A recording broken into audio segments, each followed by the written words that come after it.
We unpack. We unpack. We unpack. Coming to you live. Boxing Ego unpack. Yeah. We unpack. We unpack. We unpack. Coming to you live. Bud Crawford pleads with the IBF to make him the mandatory. I gotta go deeper. We unpack. Stay tuned. What up, Fight World? It's your boy Ego, and I'm back with some more boxing. I don't know how you found my video, but somehow, some way you made it. Please help others arrive at the content by throwing a like on the video. It's quick, painless, and it helps everybody find the content. Reach one, teach one. Subscribe to the channel. Also use my link. Holidays are right here. If you're looking for some over-the-ear headphones, not just gaming headphones, but they do have extra bass, an extra bass mode. Get the Hibernation 5s. Link in the description. Great holiday gift for yourself or maybe somebody else that's looking. Now, I figured I would do an unpack. We unpack coming to you live because I did a video yesterday regarding Terence Bud Crawford, and basically Crawford has tweeted to the IBF and he tagged him, which, you know what, I'll just show you. Boom. Terence Crawford tweeted the IBF. This is their verified page, or I don't think they're verified, but this is their official page that is recognized as the IBF on Twitter. I don't know why I don't have a verified check mark. Crawford says, IBF, can y'all make me the mandatory at 147 pounds so I can see something? And immediately when I seen this, I was like, oh, that's not a good look. Now, we unpacked, and that's why I want to spend. Unpack is my original series where I get to unpack and I spend more time, you know, with the details. I got to give you guys the deets of the video, so please subscribe. And this, it just doesn't really do much for me for Terence Crawford. Like, look, first comment, my boy Ari, what did he say? He said, why didn't you petition for it because after becoming undisputed at 140 instead of going the WBO route? See, immediately fans have questions. You are undisputed, and that's a solid point. Shout out to Ari. You were undisputed in the previous divisions and you had all the belts, right? You had all the belts. So when you first moved up from 140, your very first fight was Jeff Horn. Many people, including myself, do not believe that Jeff Horn really beat Pacquiao. I want to up to my bro, he didn't beat Pacquiao. That's just my opinion, and I've always said that before I even knew Crawford was fighting Jeff Horn. I've always maintained that I thought Pacquiao won that fight. I think Teddy Atlas got taken off of the internet or off the ESPN at the time because he had such a viral rant about the decision and boxing corruption and whatever. So anyway, Terence Crawford, these are all facts. And it's funny because you can't argue facts with feelings. This is never going to work. And in my last video, you know, I seen there were a couple naysayers, a couple comments, and they're saying like, oh, Ego, you hate Terence Crawford and you know, just foolish. So I'm not even going to spend too much time because it's really foolishness. I don't hate Terence Crawford. I've supported Terence Crawford his whole career and I continue to support him. But if we're at odds and we don't see eye to eye on a certain situation, then, you know, it's a free country. I'm going to say my piece. Some of you guys must live miserable lives just based on the fact that your whole world is this fantasy fairy tale land of hate versus love, where if you like Errol Spence, then you hate Terence Crawford, or if you have a criticism or constructive criticism or just thoughts, you're hating because you hate good. Like, I don't play these little games. You know what I'm saying? It's like somebody, they like Burger King better than like McDonald's, and they say, hey, I prefer Burger King today.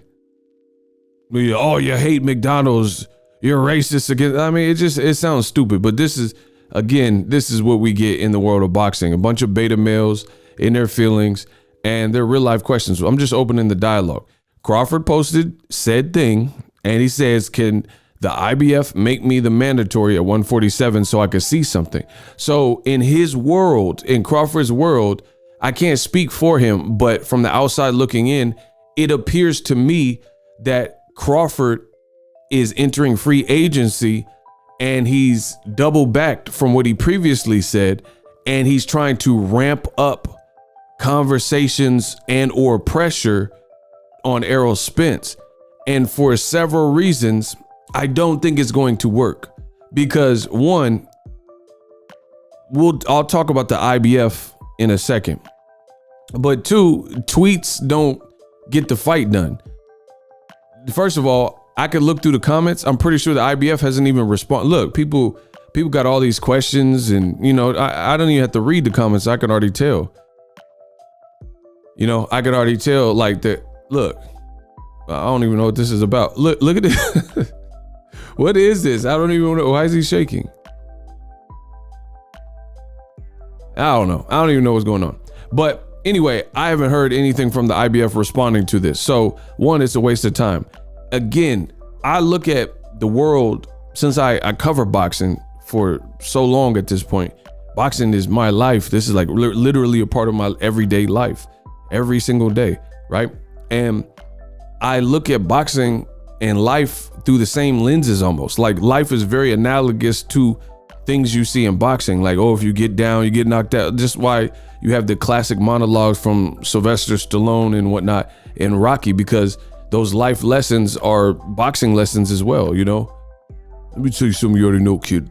The world ain't all sunshine and rainbows. It's a mean and cruel place, and it'll beat you there if you let it.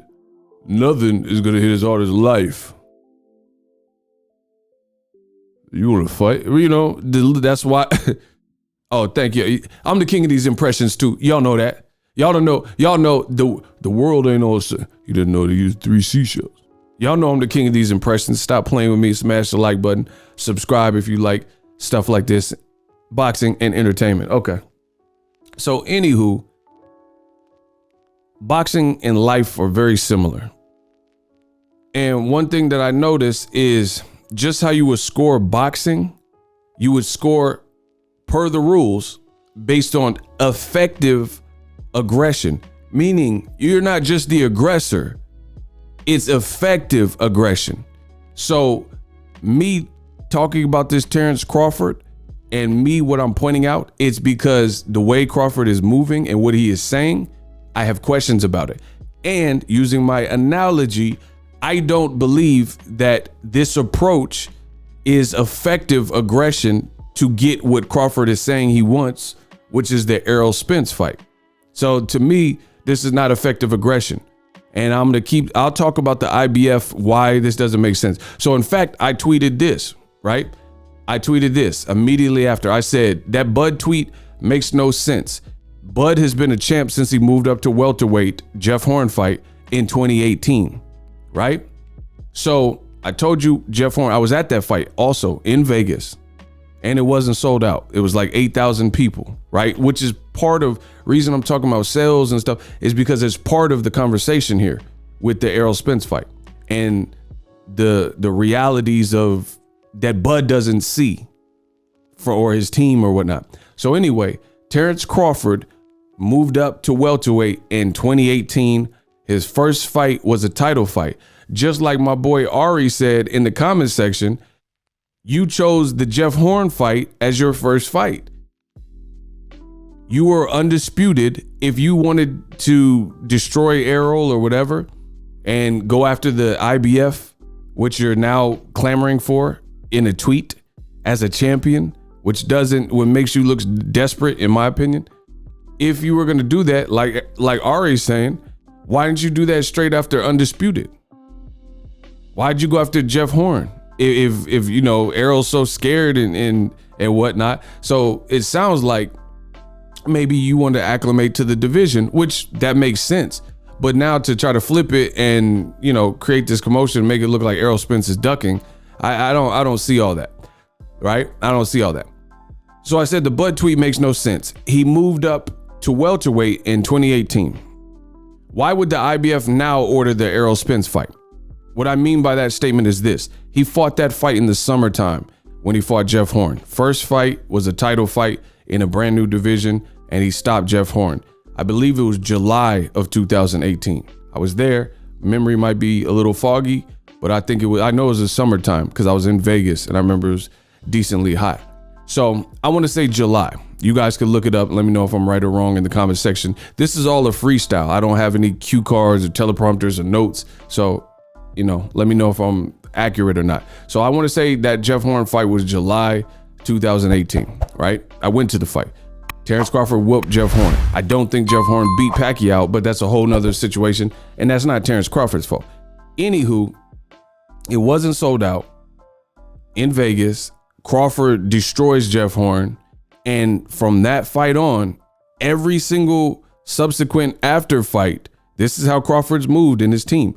Every single fight is now been a title defense. So is Mean Machine, Amir Khan, Kell Brook. So basically, so realistically, right? All these are title defenses because you shot straight up and fought a champion straight away, and you've been a champion and you've maintained that, fighting the Jose Benavidez's and whoever else, right? That I just mentioned. So you've been a champion since you moved up, and now your contract expires because you signed an extension, which had a lot of people up in arms, raising eyebrows at the time.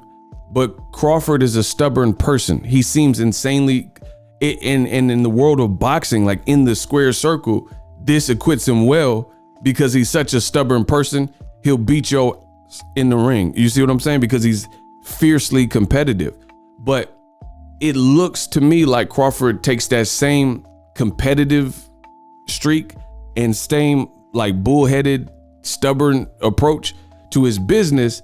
And it just, that's the things that we disagree. No one disagrees that Crawford can fight. It's the business moves and how you're moving and like things like that, right? So my question is this, as I say in this tweet, it is December 2021, going on January 2022. You've been a champion since 2018. You admit to the whole world that Bob Arum couldn't get you the big fights, namely Errol Spence fight. So all this free agency, newfound pressure. Oh, Errol, I'm looking for you, big fish. Oh, IBF. To me, that's not gonna work. That's not gonna work because you've already said next to Bob Arum after the Sean Porter fight, you said, Bob, he wasn't able to give me the fights when I was with him. So how's Bob Arum gonna give me the fights when I'm not with him? But, I wish everybody the best. And it was a super awkward moment and silence and a pause. And this is what he said. This is what Terence Bud Crawford said. So now putting out videos saying you're in the ocean looking for Errol Spence, it just looks bipolar. Just because Terence Crawford says he's done with the Errol Spence fight. So what changed? Errol Spence, I don't even think he's really done many interviews. So we know Errol Spence, he has a, if you notice, correct me if I'm wrong in the comment section. I'm not saying nobody did an interview, but I ain't seen no real boxing. Like, if anything, Errol Spence is at a fight and he's walking out and Ellie Seckback or somebody catch him on the way out. And he says a couple things, but it's not no like in-depth Brian Custer, all the smoke, hour-long type of interviews where he's going over. So the point I'm making is Errol Spence recently is not even overly mentioning Terence Crawford at all. So it just looks bipolar because Terence Crawford, as we see on the screen, Terence Crawford says Errol Spence fight is history. The fight won't happen. Terence Crawford says the fight with Spence is history, right? Terence Crawford says the fight with Spence will not happen. Terence Crawford says, yeah, I was chasing Spence, but he really didn't want the fight, right? This was in October, right? So he's saying he don't want it. And he said Crawford believes the Spence fight won't happen. Terence Crawford says, I don't care if the Errol Spence fight doesn't happen. So November 21, 2020, last year, you said you don't care if the Errol Spence fight does not happen. But then now you're posting videos in the ocean, I'm assuming on vacation or something, saying, Errol, where you at? Big fish. And then days later, after Crowley versus Abu Kakarov, you tweet to the IBF, say, hey, make me the mandatory. But I believe that fight, Cody Crowley on Showtime pulled an upset against Abu Kakarov, and it was a great fight. It was a banger. That Abu Kakarov has been Errol Spence's mandatory for a minute. He's been his mandatory for a minute. And that was his mandatory. But in him being upset and losing, I believe Cody Crowley will be his IBF mandatory. So to me, I'm just giving you my honest opinion. It makes Crawford lose all leverage and look desperate because he's tweeting to the IBF as a champion. Like, for example, let's say Canelo, he has a lot of prestige, and right? We all know Canelo has some stature in boxing. Canelo, when you're a boss or when you're like the champ, like you don't have to do all the same things. Like Canelo wouldn't publicly probably call out, say, WBC, make this fight and blah, blah, blah. The other thing is, like I said earlier in this video, effective aggression. In doing, like, okay, you're putting pressure on Errol in your mind. To me, it's not really pressure, because this is more so similar to other stuff you've done or said in the past. You know what I'm saying? So, and how has that acquitted you? How far have you gotten from saying Errol Spence, I was chasing it. Look, I don't care if the Errol Spence fight doesn't happen. The fight won't happen. Yeah, I was chasing. Okay, so you said all these things, some of which were in 2020, and you still haven't gotten the fight. So tweeting, again, it just makes you look desperate. And the craziest thing is, I don't know what his next move is or who he's signing to. But to me, one of the easiest things that he can do is phone up Al Heyman's people and try to set up a meeting to see what's good and see if he can work something out similar to what Canelo did to get the undisputed fight with Caleb Plant. I mean, as far as tweeting to the IBF, which doesn't make sense, like I said in my tweet, let me continue. Why would the IBF years later, he's been a champ since 2018. It's about to be 2022. Why would the IBF just wake up several years later, right? 3-4 years later, and say, hey, let's make Terence Crawford a champion who's not ranked because he's a champion. Let's make him Errol Spence's mandatory. So again, I don't know if it's a joke or what, but it makes you look desperate because you're losing all your leverage and still not getting the end result. Like I said before, effective aggression. And then finally, I said, besides Terence Crawford he's a respected and recognized champion, mandatories are ranked leading contenders and most available or, best available. So it's really contenders, not champions. And tonight, the fight with Abu Kakarov Crowley, I believe, crowned Errol Spence's look. So you see, it says IBF champion. And then it says all the other champions with the other sanctioning bodies. And then you see the rankings. This is the top 5. Abu Kakarov, this was from November, so it was before he lost. Number 2 spot was empty.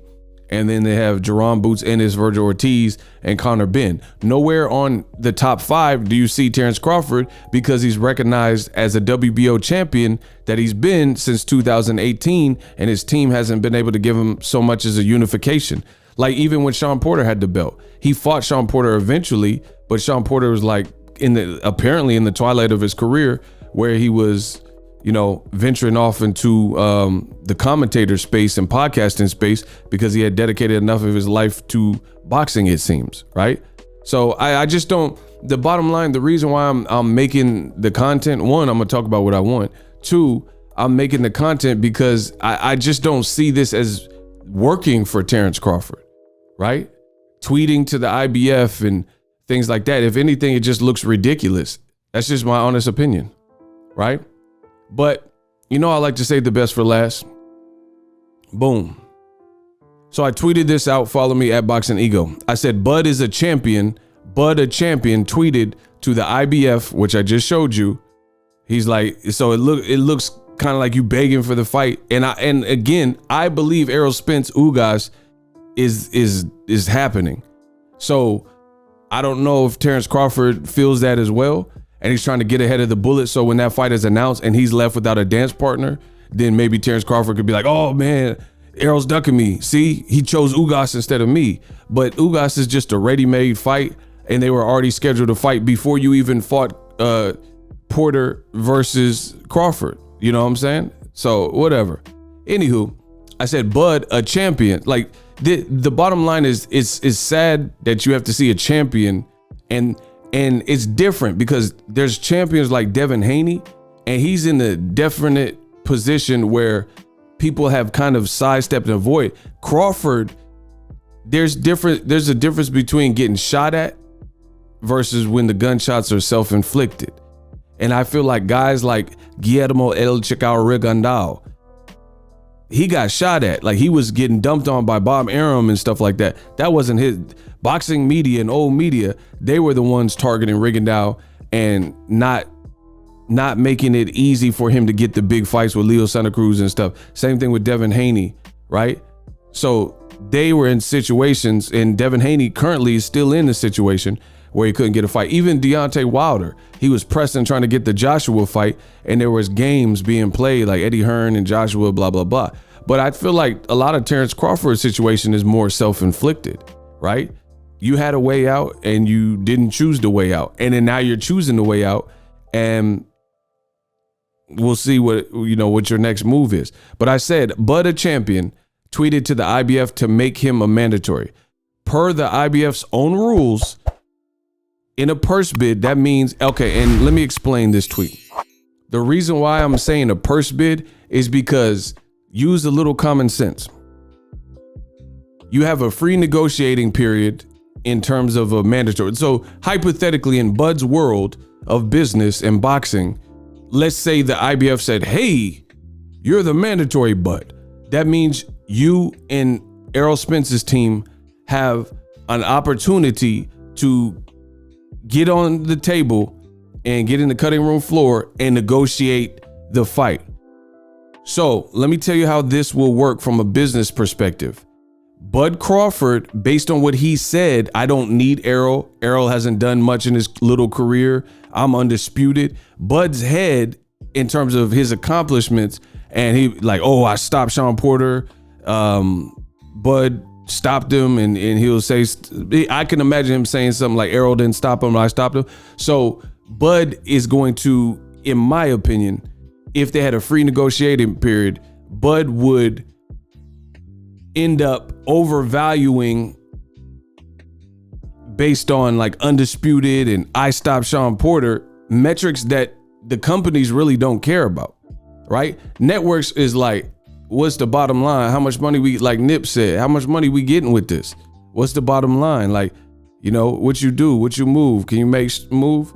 Like, that's what they care about.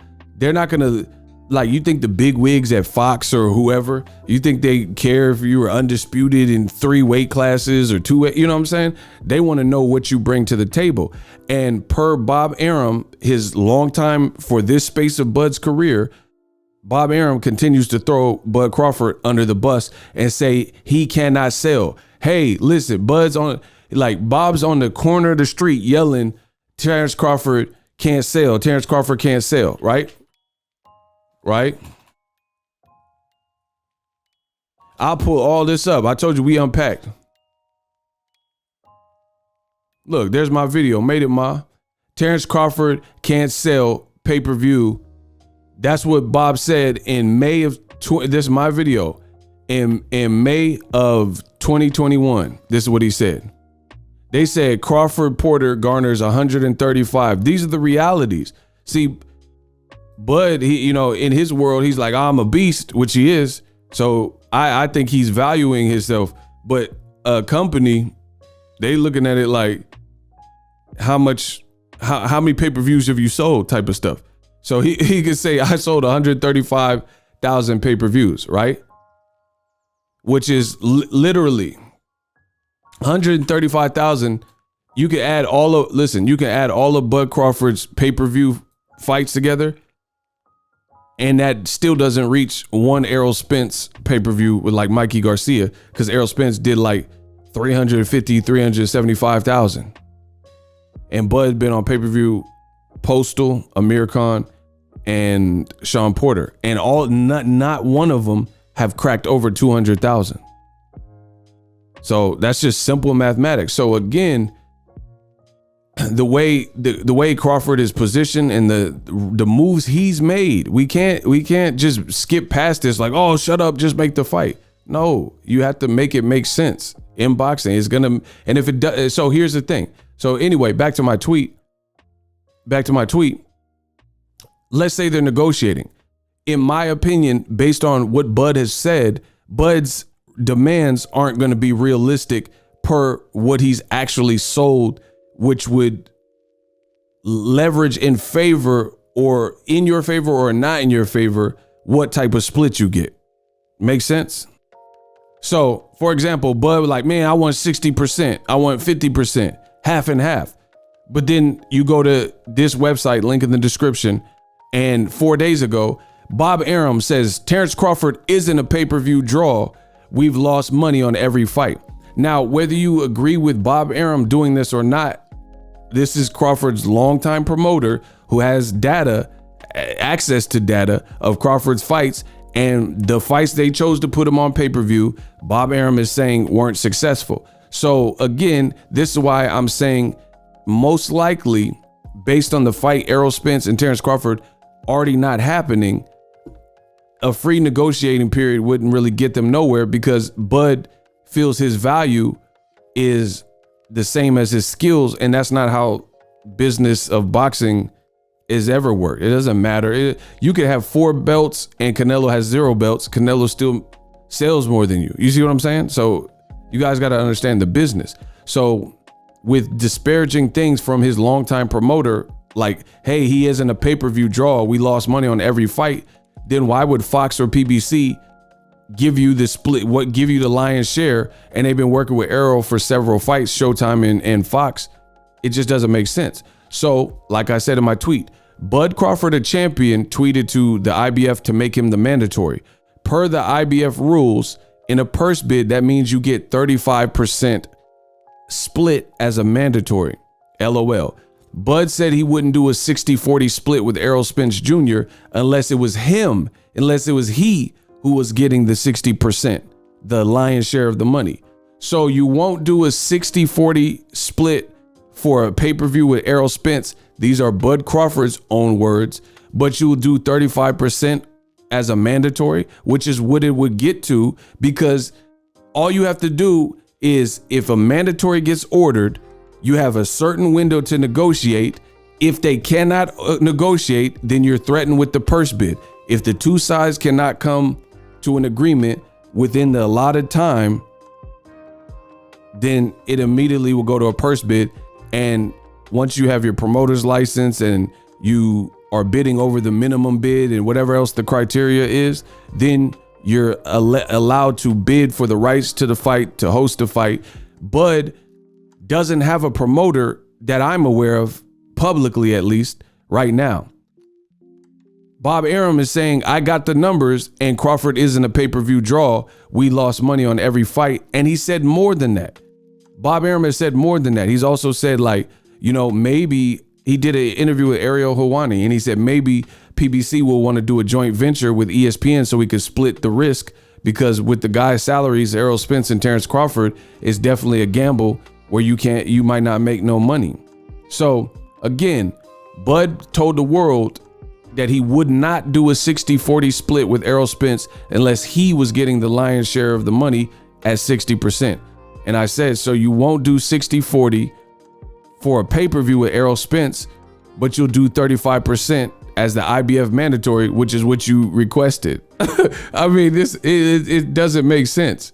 That's what I'm saying. I don't know if Bud understands the business. And just to prove, because I'm the greatest in boxing history, IBF changes purse split rules. Should a fight go to purse bid, the title holder will now only get 65% of the winning bid. It used to be 75, but they determined that was too ridiculous for most fights, so they cut it and they changed the official rules. This was way back in 2019.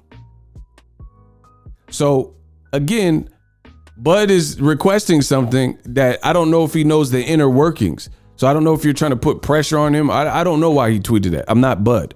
But even if they did what you said you want them to do, all you have to do, all PBC would have to do from a business angle, all they have to do is not agree with you and whoever your non-existent promoter is, or at least you haven't told anybody who your promoter is. And then it would be a force a purse bid, and then PBC can bid on the fight, and then you would get 35%. And Errol would get 65%. So that's what you want? Like, it just doesn't make sense. And it can't be what you want, because again, you would be getting 35% and boom, Crawford on the Spence fight. If I ain't getting, it says if it ain't 60-40 in my favor, then the fight won't happen. These are his words. These are Terence Crawford's words himself. If it's not 60-40 with me getting the bulk of the money versus Errol, then it won't happen. Look, just in case you needed more sources, Terence Crawford on fighting Spence. I am not fighting him for 60-40. So again, he's already been on record saying he won't fight for a 40% split and Errol getting 60. It has to be 50-50, I'm assuming, or at least 60-40 with him getting the bulk of the money because he believes he's done more than Errol or whatever. So again, you're requesting to be a mandatory, which you're not even ranked because you're a champion. So they would have to make an exemption or something to rank a champion to become a mandatory.